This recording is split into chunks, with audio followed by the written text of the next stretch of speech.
தனது வாழ்நாளில் வறுமையின் உச்சத்தையும் புகழின் உச்சத்தையும் பார்த்தவர் நடிகர் எம்ஜிஆர். சிறுவயது முதலே இவரின் வீட்டில் வறுமை தாண்டவமாடியது என்றுதான் சொல்ல வேண்டும்.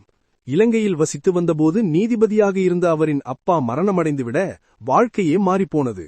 மகன்கள் எம்ஜிஆர் மற்றும் சக்கரபாணியை அழைத்துக் கொண்டு தமிழ்நாட்டுக்கு வந்த சத்யா அம்மாள் கும்பகோணத்தில் தங்கி உறவினர் ஒருவர் வீட்டில் வீட்டு வேலை செய்து வந்தார். எம்ஜிஆர் 3ஆம் வகுப்பு வரை அங்கு ஒரு பள்ளியில் படித்தார். அதன் பின் குடும்ப வறுமை காரணமாக நாடகத்திற்கு நடிக்கப் போய்விட்டார்.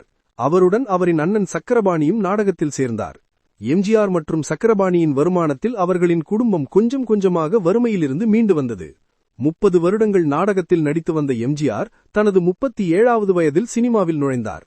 10 வருடங்கள் சின்ன சின்ன வேடங்களில் நடித்து பின்னர் ராஜகுமாரி படம் மூலம் கதாநாயகனாக மாறினார். சினிமாவில் நடிக்கத் துவங்கிய போதே அம்மாவை அழைத்துக் கொண்டு சென்னைக்கு குடிவந்தார் எம்ஜிஆர்.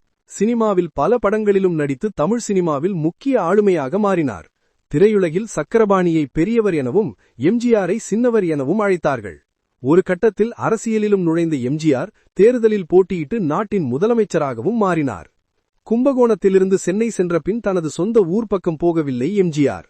ஒருமுறை முதல்வரான பின் கும்பகோணத்தில் நடந்த கோவில் மகாமக நிகழ்ச்சியில் பங்கேற்பதற்காக அங்கு சென்றார். சிறுவயதில் வாழ்ந்த ஊர் என்பதால் ஆவலுடன் அங்கே போன எம்ஜிஆர் ஒரு தொழிலதிபரின் வீட்டில் தங்கினார். எம்ஜிஆர் சிறுவனாக இருந்தபோது அந்த வீட்டில்தான் எம்ஜிஆரின் தாய் வேலை செய்தார். இரவு நேரத்தில் மகாமக குளத்தில் குளித்துவிட்டு தான் 3வது வரை படித்த ஆணையடி பள்ளிக்கு செல்கிறார்.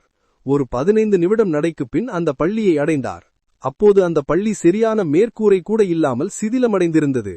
இதை பார்த்து கலங்கிப்போன எம்ஜிஆர் அடுத்த நாள் சென்னை வந்தபின் அந்த பள்ளி கட்டிடத்தை புதுப்பித்து அங்கு கட்டிடம் கட்ட உத்தரவு பிறப்பித்தார்.